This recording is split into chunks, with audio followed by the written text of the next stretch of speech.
آج کا ٹاپک ہے قرآن مجید کی فضیلت، قرآن مجید کی اہمیت۔ اس تعلق سے اللہ تعالیٰ فرماتے ہیں کہ رمضان وہ مہینہ ہے جس میں ہم نے قرآن کو نازل کیا، تو اسے علماء کہتے ہیں کہ قرآن کی فضیلت یہاں پر بڑھ گئی ہے۔ اور دوسرا یہ کہ واقعتاً قرآن کا مہینہ ہے، اس میں کثرت سے قرآن پڑھنا ہے۔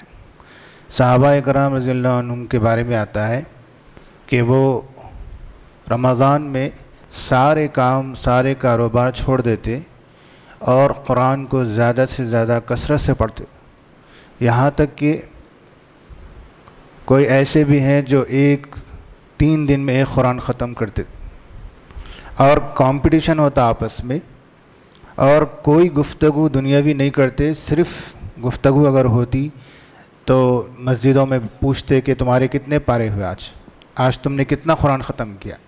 تو یہ صحابہ کا طرز تھا، یہ صحابہ کا جو ہے رمضان ایسا گزرتا تھا۔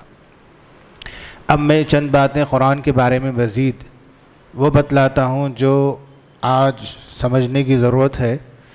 بعض لوگ کہتے ہیں کہ قرآن مجید کو سمجھ کر پڑھنا صحیح نہیں ہے، اگر آپ سمجھ کر پڑھیں گے تو گمراہ ہو جائیں گے۔ حالانکہ قرآن ایسا نہیں کہتا، قرآن کا کچھ مطلب انہوں نے سمجھا اور کچھ نہیں سمجھا۔ وہ کہتے ہیں کہ سورہ بقرہ کی آیت میں ہے یضل بہ کثیرا ویہدی بہ کثیرا، وہ کہتے ہیں کہ قرآن بہت سارے لوگوں کو قرآن کی وجہ سے گمراہی ہوتی ہے، بہت سارے لوگوں کو ہدایت ملتی ہے۔ حالانکہ انہوں نے پورا جملہ نہیں پڑھا۔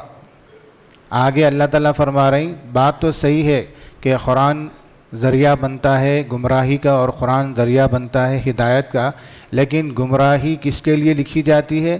وَمَا يُضِلُّ بِهِ إِلَّا الْفَاسِقِينَ، جو فاسق ہوتے ہیں، گناہ گار ہوتے ہیں، فسق و فجور کرتے ہیں، ان کے لیے قرآن گمراہی کا ذریعہ بنتا ہے، سب کے لیے نہیں بنتا۔ تو قرآن کو سمجھ کر پڑھنا چاہیے۔ اگر بات یہ ہوتی کہ قرآن کی وجہ سے گمراہی پھیلتی تو نعوذ باللہ اگر ایسا ہوتا تو آپ بتائیے کہ نبی کریم صلی اللہ علیہ وسلم کی پہلی دعوت کیسی ہوتی تھی؟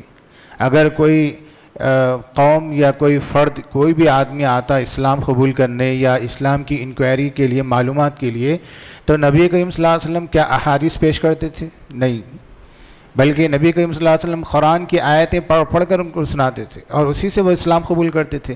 تو گمراہی ملی یا ہدایت ملی؟ ہدایت ملی۔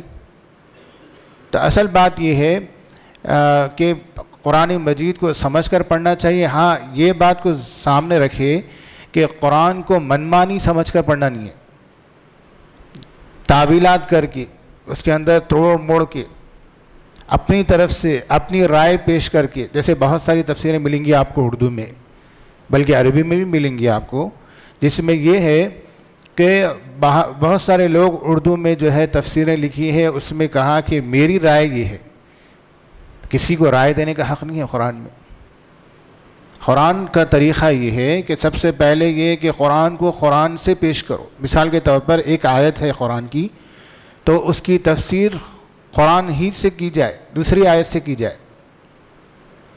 مثال دیتا ہوں میں آپ کو، قرآن میں ہے صراط الذین انعمت علیہم، ان لوگوں کا راستہ دکھا جس پر آپ نے انعام کیا، تو نے انعام کیا۔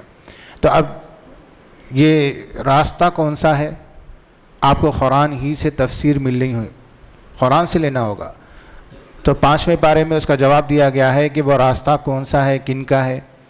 فرمایا مع الذین انعم اللہ علیہم من النبیین، یہ نبیوں کا ہے جن پر انعام ہوا، جن پر انعام ہوا وہ نبیوں کا راستہ ہے۔ صدیقین، نیک سچے لوگوں کا راستہ ہے۔ شہداء، شہیدوں کا راستہ ہے۔ صالحین، صالحین کا راستہ ہے، ان پر انعام ہوا۔ تو تشریح ہو گئی، تفصیل واضح ہو گئی کہ یہ نیک لوگ کون تھے جن پر اللہ کا انعام ہوا، جو سیدھے راستے پر تھے۔ جواب قرآن سے مل گیا۔ تو پہلی کوشش ہماری یہ ہونی چاہیے کہ قرآن کی تفسیر، قرآن کی وضاحت، ایکسپلینیشن جو ہو وہ قرآن ہی سے ہو۔ دوسرا راستہ، اگر قرآن کی تفسیر، قرآن کا مطلب آپ کو سمجھ میں نہیں آ رہا، اور قرآن میں نہیں مل رہا، اس کی تشریح نہیں مل رہی، تو آپ کو حدیث میں آنا پڑے گا۔ حدیث اس کی وضاحت کرے گی، حدیث اس کو کھول کر بتائے گی کہ اس کا یہ مطلب ہے، یہ مطلب ہے۔ اور اگر حدیث میں نہ ملے تو کیا کیا جائے؟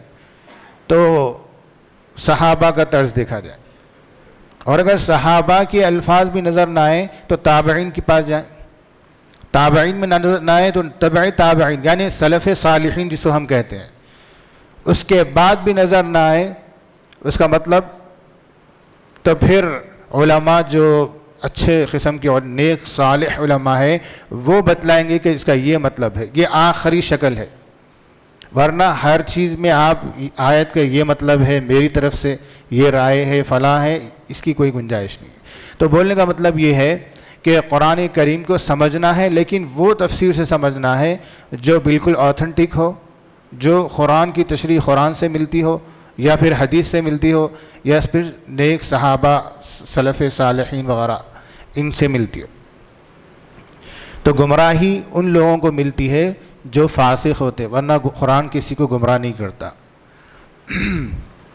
اور اسی طریقے سے آپ دیکھیں گے کہ بہت کم لوگ ایسے ہیں دنیا میں جو قرآن کو پڑھتے ہیں، سنتے ہیں، سمجھتے ہیں۔ عام طور پر بہت ایسا بڑا طبقہ ملے گا آپ کو جو قرآن کو طاقوں میں سجاتے ہیں، قرآن کو اچھی طریقے سے اس کو ایک غلاف کے اندر اچھے سے مخمل کے کپڑے میں اوپر تاکہ ہاتھ بھی نہ جائے، اور وہ کب نکلتا قرآن؟ اگلے رمضان میں، یعنی رمضان سے رمضان کا حساب ہے۔ اور بعض تو ایسے ہیں جو قرآن کو ایسی کتاب سمجھتے ہیں جو مردوں کے لیے نازل کی گئی، جب آدمی مر جاتا ہے تو سورہ یاسین پڑھو، خبر پہ جا کے پڑھو اور ختم قرآن کرو، یہ مطلب بعض لوگوں نے نکالا ہے اس کا۔ حالانکہ قرآن کو کثرت سے پڑھنے کا حکم ہے، اور اس سلسلے میں یہ بات بھی ذہن میں رکھیے کہ قرآن مجید کو مطلب سے پڑھنے کے لیے آپ کو تھوڑی بہت عربی تو سیکھنا پڑے گا۔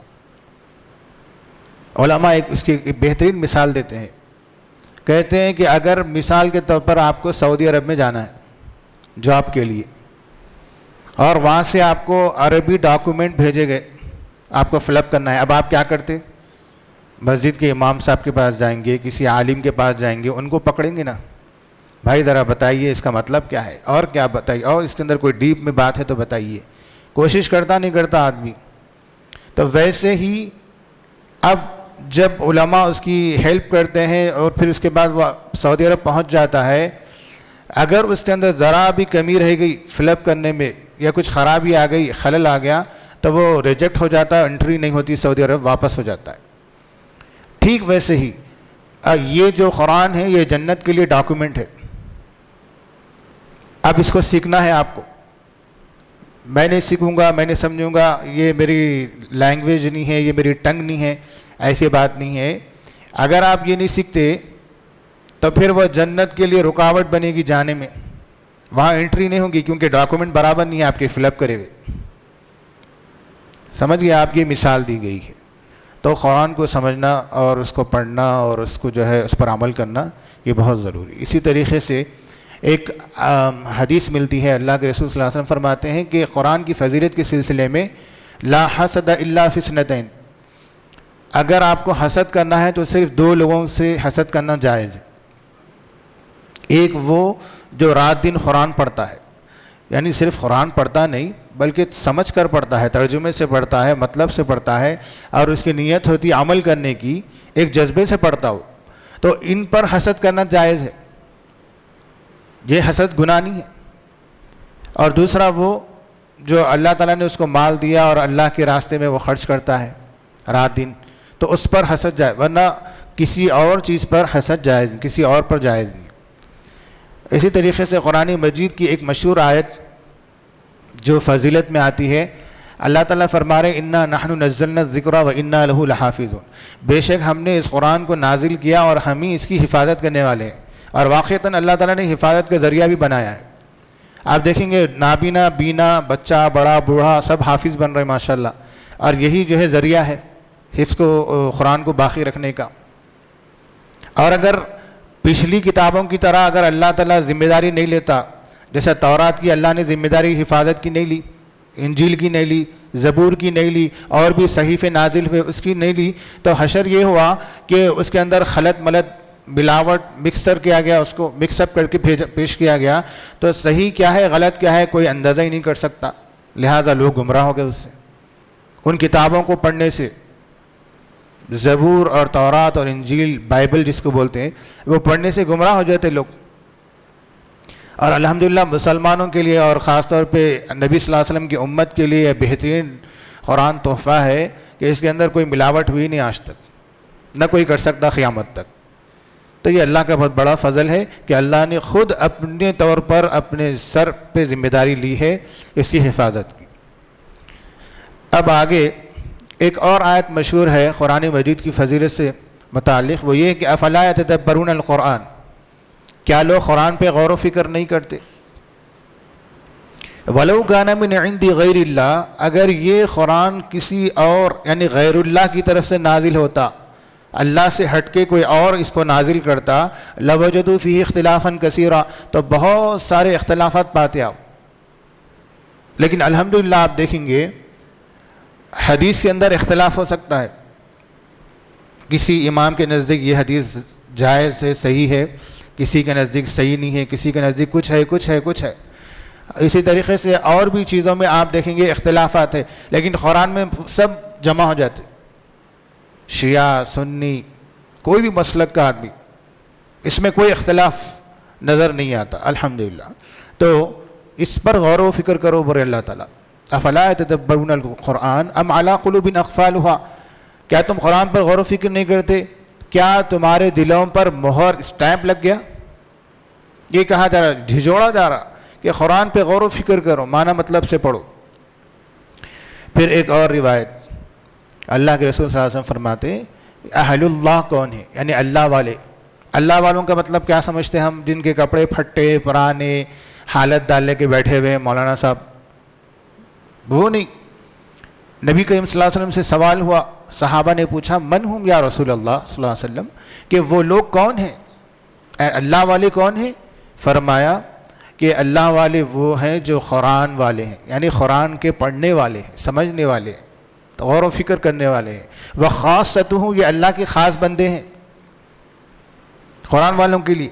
اب میں آپ کو بتاتا ہوں، الحمدللہ پہلے کے مقابلے میں اب مسلمانوں میں جذبہ آ رہا کہ قرآن کی طرف بچے بھی آگے بڑھ رہے ہیں، حفظ کر رہے ہیں، بڑے بوڑھے بھی سیکھ رہے ہیں، سمجھ رہے ہیں، کوششیں ہو رہی، آن لائن بھی پڑھ رہے ہیں لوگ۔ پہلے ایسا ہوتا تھا کہ لوگ صرف حدیثوں پر بحث کرتے تھے، کوئی بھی بات ہوئی دلیل کا ہے، کوئی پوچھے گی ریفرنس کیا ہے، پروف کیا ہے آپ کے پاس، اس کا کیا مطلب، یہ حدیث کو آپ ایسا کیسا بیان کریں۔ لیکن وہی قرآن کے بارے میں کسی کو کوئی علم نہیں ہے، جبکہ سلف صالحین کا یہ انداز تھا، قرآن میں اتنے پی گئے تھے قرآن کو کہ وہ آپس میں صرف قرآن سے بات کرتے تھے، ان کی گفتگو ان کی بات چیت صرف قرآن ہی کے اندر ہوتی تھی، باہر نہیں ہوتی تھی۔ ایک چھوٹی مثال واقعہ دیتا ہوں آپ کو میں، ایک بڑھیا کا واقعہ ہے۔ اسے کسی نے پوچھا تمہارے بچوں کے نام بتاؤ، اس نے قرآن سے پیش کیا، کہا میرے اتنے اتنے بیٹے ہیں، ان کے نام کیا ہے، آیت پڑھ کر پیش کری، وزکریا ویحییٰ وعیسیٰ والیاس۔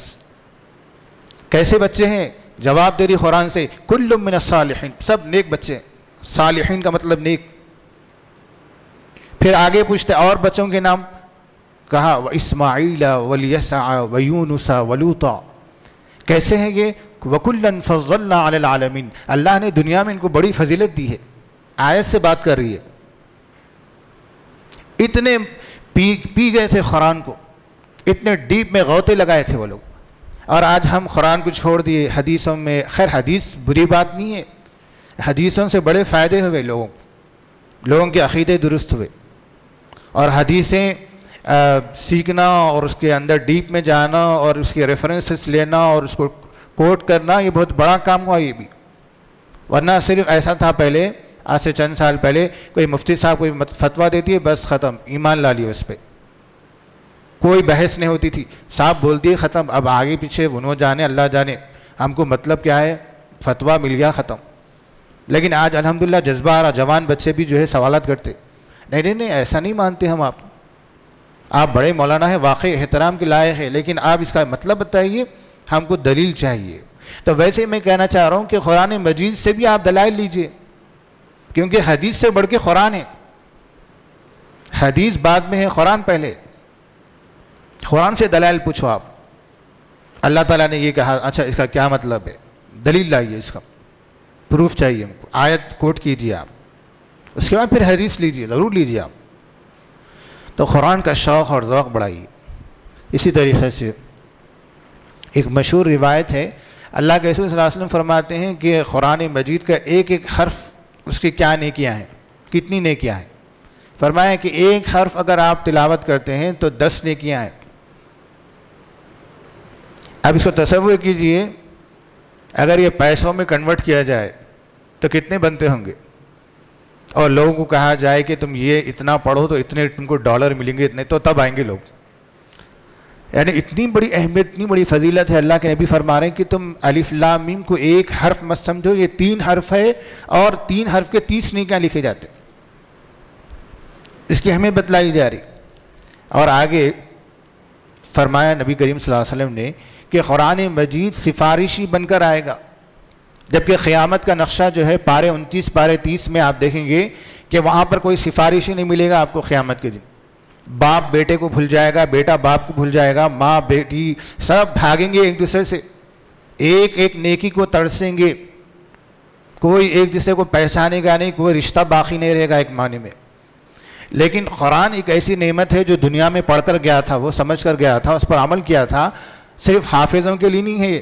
اکثر لوگ کیا سمجھتے، قرآن کی تلاوت کے بارے میں بتایا جائے تو یہ حافظوں کے بارے میں شاید، نہیں، حافظ نہیں، حافظوں کے لیے تو خیر اسپیشلی ہے، لیکن وہ شخص جو صرف قرآن کو رٹا ہوا نہیں بلکہ اس کو سمجھتا بھی ہے، عمل بھی کرتا ہے، ان کے بارے میں بھی یہ ہے۔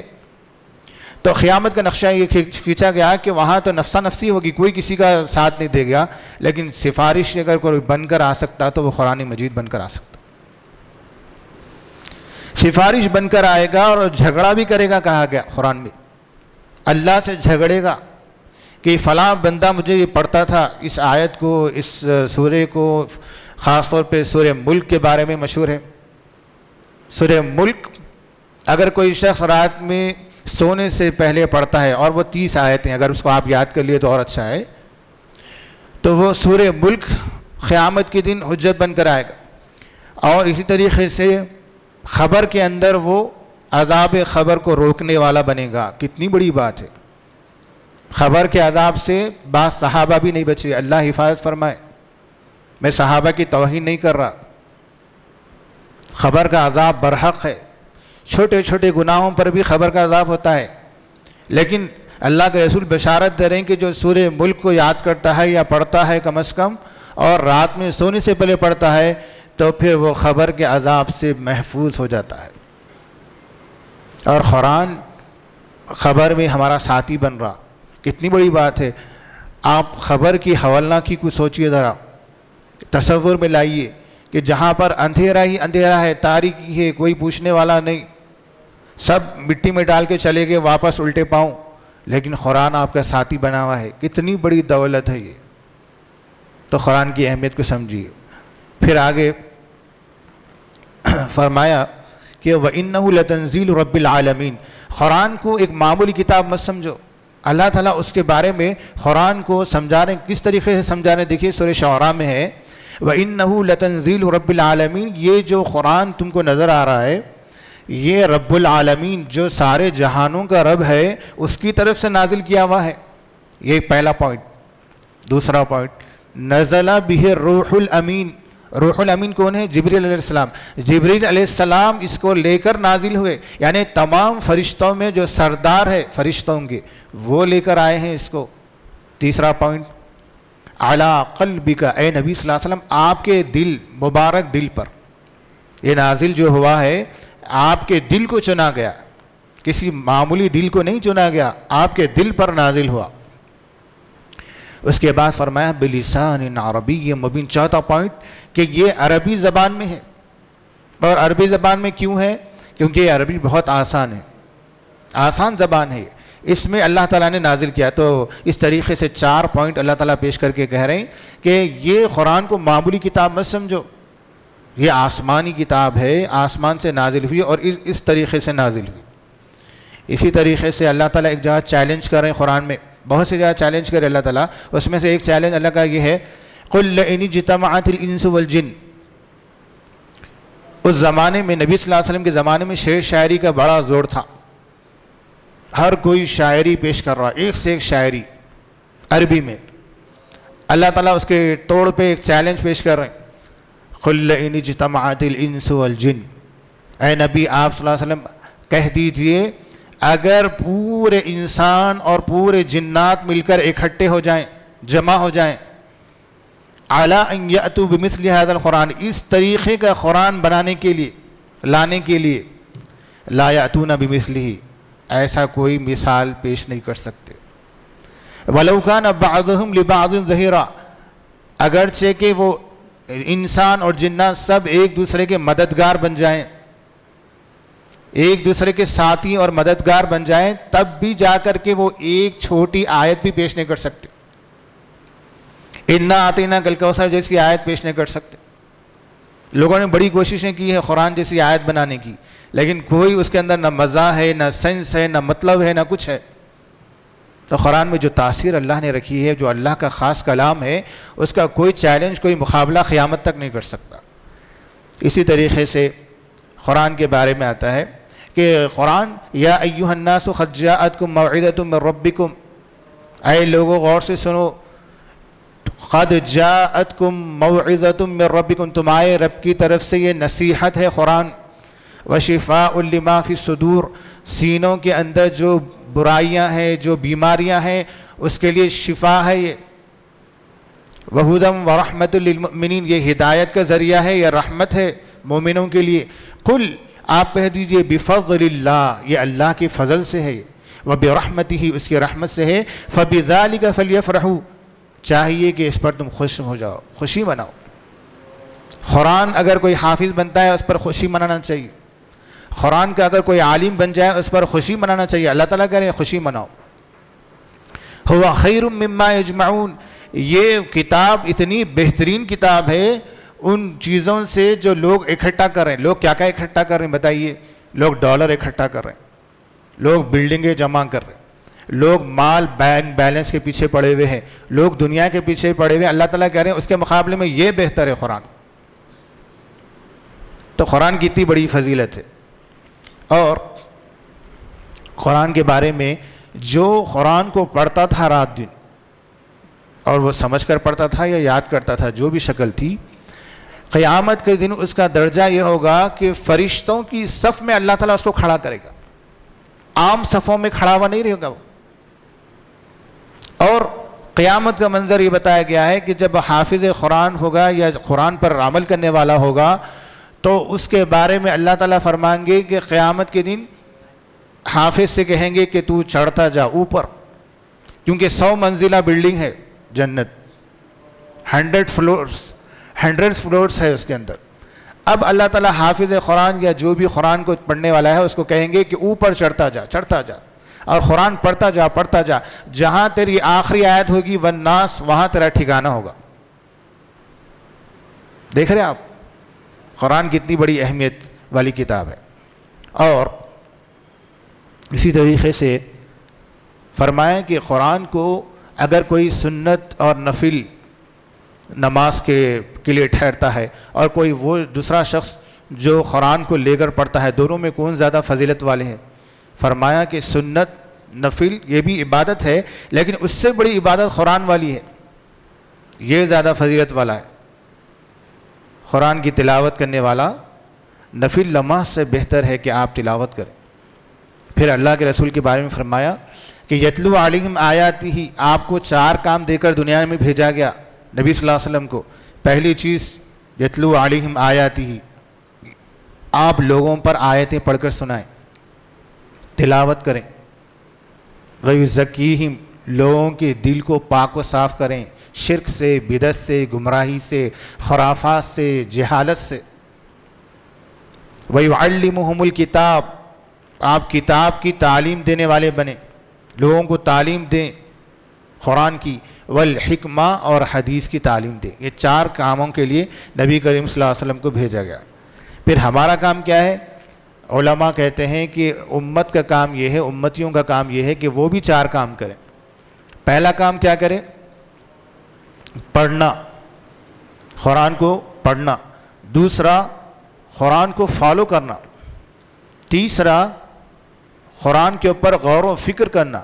چوتھا، قرآن کو عام کرتے جاؤ، تبلیغ کرنا، پھیلانا اس کو۔ یہ 4 کام امتیوں کے لیے ہے۔ ایک اللہ تعالیٰ جو ہے وارننگ دے رہے ہیں قیامت کے دن کیا ہوگا۔ فرمایا وَإِنَّهُ لَذِكْرٌ لَكَ وَلِقَوْمِكَ وَسَوْفَ تُسْأَلُونَ۔ قیامت کے دن اس قرآن کے بارے میں سوال ہوگا کہ یہ تو تمہارے لیے نصیحت تھی، وَإِنَّهُ لَذِكْرٌ لَكَ وَلِقَوْمِكَ، اے نبی آپ کے لیے بھی نصیحت ہے، آپ کی قوم کے لیے بھی ہے۔ وَسَوْفَ تُسْأَلُونَ، اس کے بارے میں قیامت کے دن پوچھا جائے گا کہ قرآن کو تم نے کتنا پڑھا، کتنا فالو کیا، کتنا غور و فکر کیا، کتنا لوگوں تک پہنچایا نہیں پہنچایا۔ یہ سوال ہوگا قیامت کے دن۔ وَسَوْفَ تُسْأَلُونَ، تم سے قرآن کے بارے میں ضرور سوال ہوگا۔ 1-2 باتیں اور ہے۔ تو قرآن مجید کے بارے میں علماء کہتے ہیں کہ کم از کم اگر آپ حافظ نہیں بنتے تو ترجمے سے پڑھیے قرآن، اور اگر ترجمے سے بھی آپ نہیں پڑھ سکتے تو کم سے کم 30ویں پارے کو یاد کر لیجئے، تاکہ جو نماز میں بار بار پڑھا جاتا ہے تو وہ آپ کو سمجھنے میں یا سننے میں مزہ آئے، خشوع خضوع پیدا ہو۔ اور اگر وہ بھی نہیں کر سکتے، کم از کم 30ویں پارے کو ترجمے سے پڑھ لیں۔ جب آپ ترجمے سے پڑھیں گے تو وہ کیفیت جو پہلے نمازوں میں تھی ویسی نہیں رہے گی، انشاءاللہ اس کے اندر ایک نکھار پیدا ہو۔ تو یہ کم سے کم ہونا چاہیے۔ تو بچوں کو حافظ بنانا ضروری نہیں ہے، حافظ بنانا تو بہت اچھی بات ہے، اور حفظ کے بارے میں کوئی عمر نہیں ہے کہ بچے ہی حافظ بنتے، بڑے بوڑھے نہیں بنتے۔ جس کسی کو اللہ توفیق دیا وہ برابر بن سکتا، اور اگر نہیں بن سکتا کم سے کم ترجمے سے پڑھنا چاہیے۔ تو خلاصہ یہ نکلا کہ یہ رمضان کا مہینہ قرآن کا مہینہ ہے، اس کو کثرت سے پڑھنے کی کوشش کیجیے۔ اگر آپ کے پاس ٹائم نہیں ہے زیادہ تو کم از کم ترجمے سے پڑھیے، 1 رکوع صحیح، اس کے اندر غور و فکر کیجیے، معنی مطلب سے پڑھیے، اور قرآن کے اندر جو ہے دلچسپی پیدا کیجیے۔ لوگ قرآن کو، یا تو بعض لوگ ایسے ملیں گے جو کہہ رہے ہیں کہ نہیں غور و فکر نہیں کرنا، گمراہ ہو جاتے، اور بعض لوگ صرف حدیثوں کو پکڑے ہوئے ہیں، قرآن کو اوپر غور و فکر نہیں کرتے، اس کی ڈیپ میں نہیں جاتے۔ تو یہ دونوں باتیں غلط ہے۔ اللہ تعالیٰ سے دعا ہے کہ اللہ تعالیٰ مجھے اور آپ کو سننے سے زیادہ عمل کرنے کی توفیق عطا فرمائے۔ وآخر دعوانا الحمدللہ۔